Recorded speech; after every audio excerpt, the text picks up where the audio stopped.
Welcome back, Boomsticks family. As always, it is an honor to spend this time here with all of you. Well, guys, here we are. We have finally had some time to get back to the refinishing work on Boris, the underfolder right here. That would be our Pioneer Arms 556 forged underfolder that you see right here. And boy, we sure do like this thing. Anyhow, in this video, part 5 of the refinishing work, we are going to go ahead and partially tear this thing down, getting this gas tube and upper handguard assembly off and separating the lower handguard from the assembly. And then a little bit later in the video, we are going to work on the refinishing part of the lower handguard. And then in part 6, we're going to tackle the removing the wooden portion of the upper handguard from the gas tube assembly, and then going about the refinishing work we have for it. And it may or may not include some parts and pieces of the 7.62 by 3.9 and 5.56 shells that you see right here. So stay tuned for that. Very unique. All right, guys, without any further ado, well, let's get into this. Give us just a moment and we'll be right back. All right, guys, we are back. Let's get this thing, torn down. Get this mag out of our way. Get this folder open. The rifle is unloaded. Love that oversized charging handle by Texas Shooter Supply, by the way. Shout out to them. Indeed. All right, let's start. We'll get this dust cover off of here. Get this recoil spring out. Bolt carrier group. Gas piston. And there we go. Love the simplicity of this platform. Just love it. All right, moving on to this gas tube assembly. This will be the first time we have removed this. This thing is still pretty tight. And there we go. Gas tube is removed. Now, get this lower handguard removed. We'll first get this cleaning rod out of our way. Right there. Okay. Sturdy in there. Dusty. All right. We're going to take this little tab right here. Use our handy dandy guys there. Unlock it. Get that loose. And there we are, guys. It is as simple and as quick as that. So now we are going to start doing some refinishing work to this. We have some ideas and we're going to walk through that here in just a moment. So we'll get some of this stuff cleared out of our way and we'll be right back. All right, guys, we are back. We have this lower handguard here and we have some of the items that we're going to be using, well, to do the refinishing work. So we have some ideas here that we've been kicking around for the last few months. And we are going to go ahead and perforate the handguard on each side right here. In line using this 1/8 inch drill bit. We're going to do, I don't know, 4 to 6 holes, just depending on how they fall on each side. And we're considering doing something similar right along the back side here as well. Haven't decided whether we want to go that far or not. And then we're going to do some, well, we're going to beat this thing up a little bit. And we have what we feel is kind of a unique way of doing that. And we'll get into that here just a little bit later. But we like to use some of the own parts from the gun, the rifle, to weather and wear it. So we'll get this handguard and we'll smack the crap out of it a few times with this recoil spring. And we'll leave recoil spring marks in it. Comes out looking very cool. And then we'll pull the bolt out here and use that as well to make some indentations. Again, using parts from the rifle to weather and wear the rifle. So without any further ado, let's get into this. We're not going to bore you with a lot of this stuff. We're going to go ahead and get this thing taped up and see if we can get it lined out, and then we'll be back and discuss that momentarily. All right, guys, we are back. We have got the tape on the lower handguard. We have lined everything out and graduated some marks here, as you can see. The idea being that we're going to take this drill bit and we're going to perforate this handguard right about here on both sides. Not to serve any real purpose other than just to give it some accents. We may go ahead and chamfer those holes, the fronts, after we get done with that, but just to give it some accents. And again, we may be doing the same thing along the back side here on each side. Not sure yet. So another thing we're going to be doing, if you haven't noticed this kitchen torch sitting here, so we're going to be torching in some faux burn marks on this this thing as well. Guys, the way that we did this is we put the tape on here. We found some straight lines. We used those. We took our scale here, marked things out side to side, found the center line, graduated the marks, and then we used our automatic center punch here. These things are really cool if you don't have one. Let me find something here. All right, we've got a piece of cast steel here. You see it makes a nice little center mark to to get your drill bit started without walking all over the place. These things are very handy. Pick these up at any of your local hardware stores. So guys, we are going to take a few minutes here and get set up and put this in the vise and see if we can get these holes drilled without ruining this handguard. We'll be back. All right, guys, we put this thing in the vise. We have drilled our holes.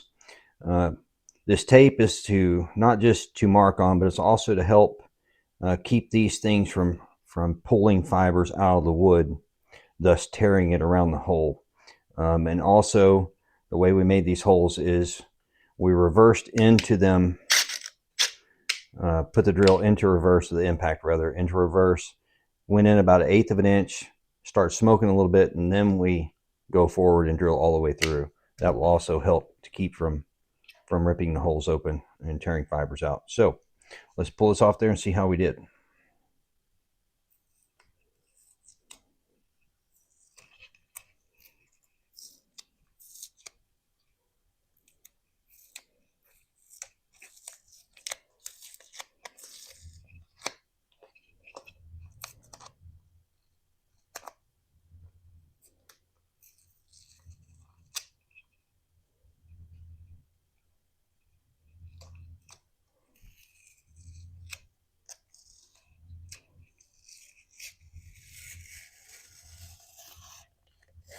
Alignment's a little off, but we didn't want it to be perfect in the first place. But we were concerned about tearing fibers out, so that works. The other side, holes go all the way through, as you can see. Yeah, I'm a fan.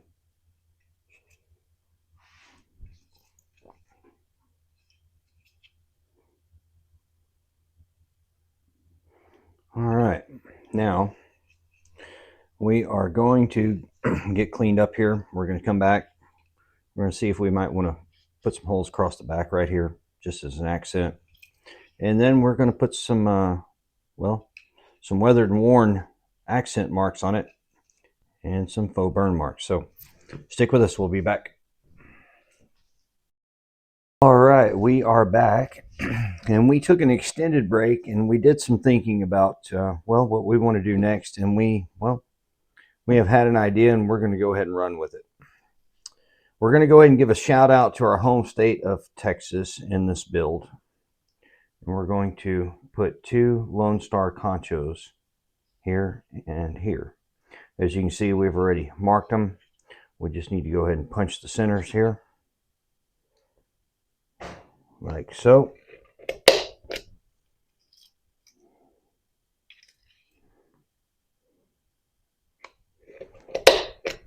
And there we go. And then we're going to use a 1-inch Forstner bit, as you can see here. And we will get a relief cut in for each one of these conchos on each side. So we're going to get this clipped into the vise and get this done. We'll be right back. All right, guys, here we go. On side number 2.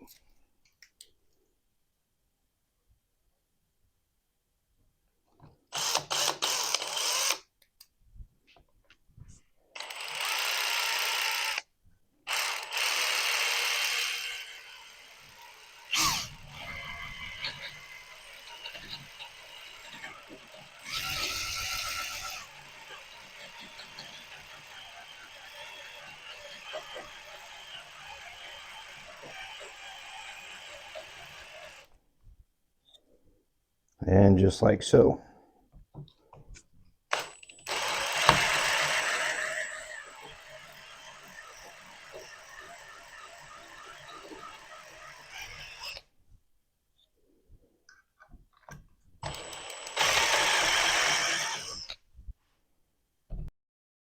All right, we have got the reliefs cut into these with our Forstner bit, as you can see here on both sides. So let's get this tape off of here and see how well it came out. Sometimes you just got to take a chance. In the words of a mentor of mine, could be good, could be bad.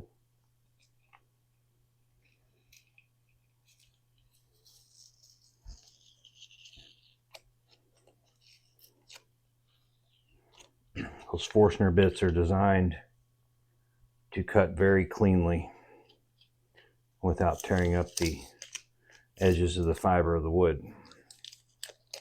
They're expensive, but man, they're worth it when doing this finishing work and this type of stuff. You can find them at Home Depot, Lowe's.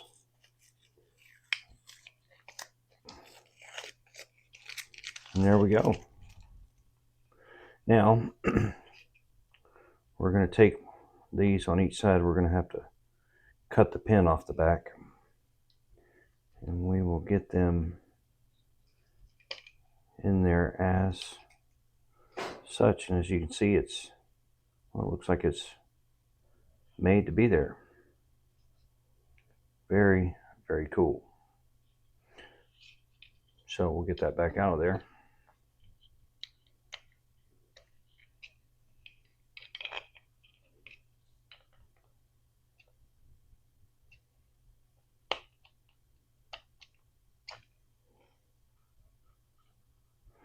All right, now moving on to the interesting and the fun part.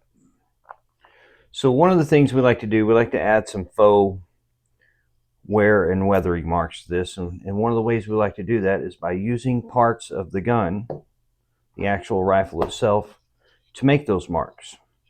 So one of the ways we like to weather these things out is by using parts of the rifle to weather parts of the rifle. Example here is take the recoil spring and then just knock the crap out of it. And it will leave indentations across there that will show up better over time.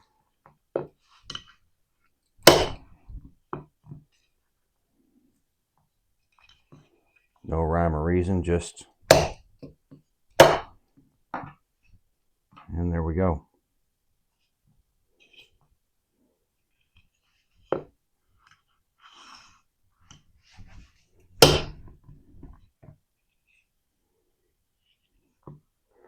Like take the bolt here, make some indentations in it, give it some character.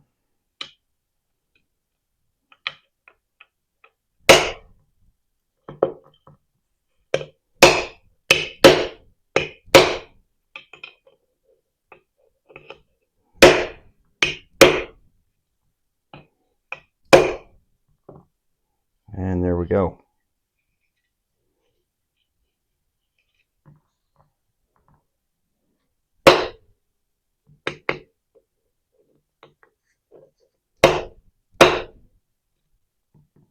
All right.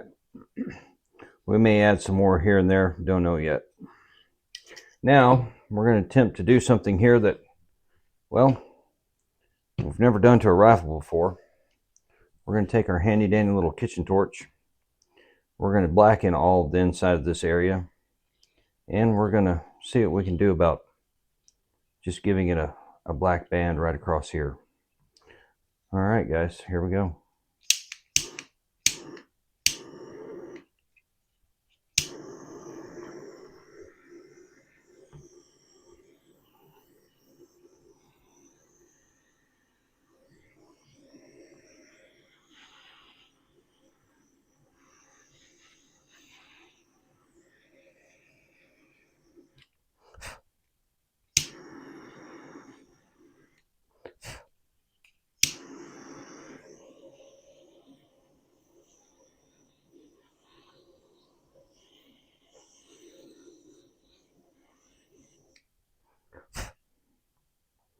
And we like that.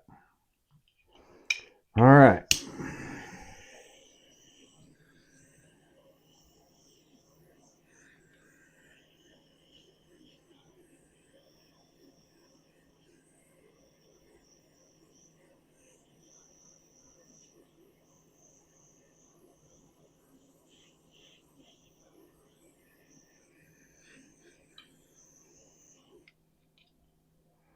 And we like that as well.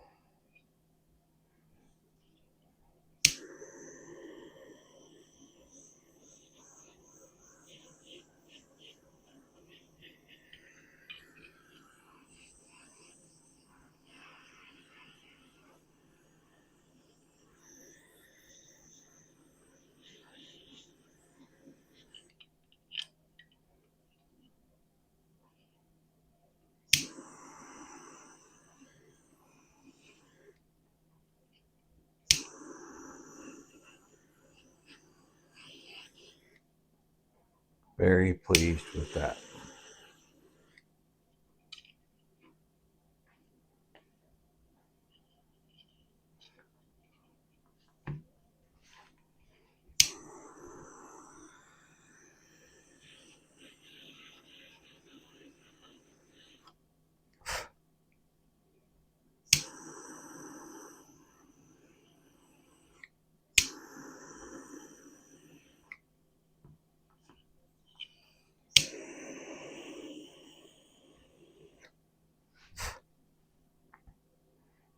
Oh yeah, a little bit of character.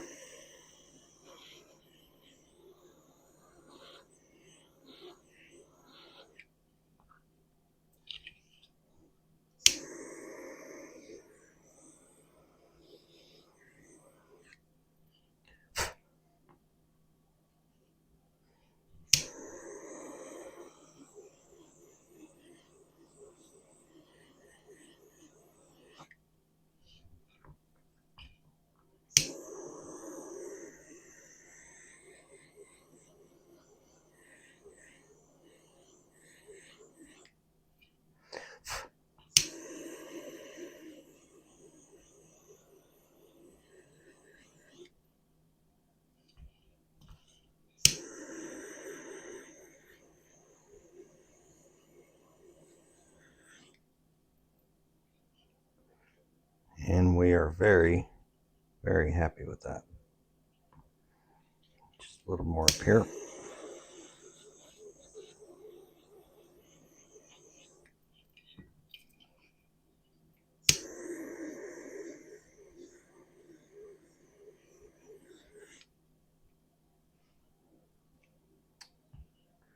And there we are, guys. All right, we are going to, well, let's take a look, see how that's going to look here.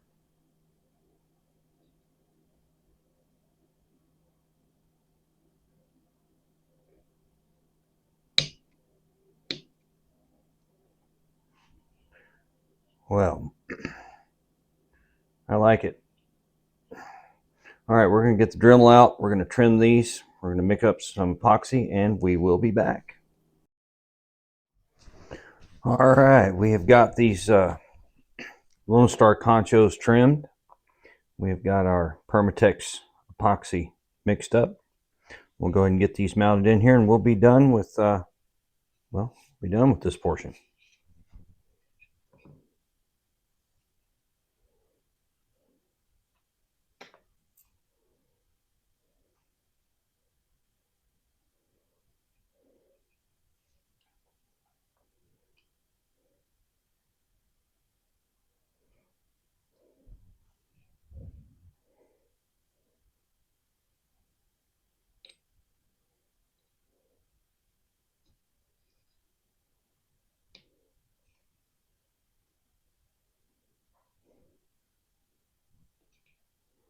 And there we go.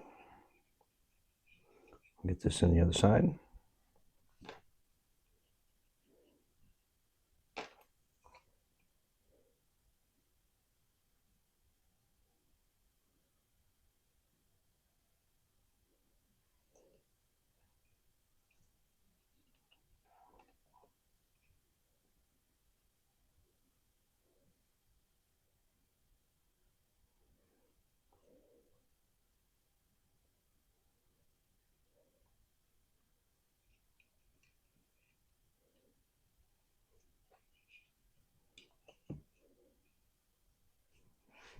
And there we go. Now we have a fully customized lower handguard, weathered and worn with a shout out to the Lone Star, as you can see right here. And we are, well, very pleased with the results here. Can't wait to get this thing all back together and see what it looks like. Thank you guys for sticking with us this long and well, being a part of the Boomsticks family. More to come, guys. We've got a lot of work to do on this upper handguard coming up sometime next week. So look for the final part 6, coming up soon. As always, my honor. Boomsticks out.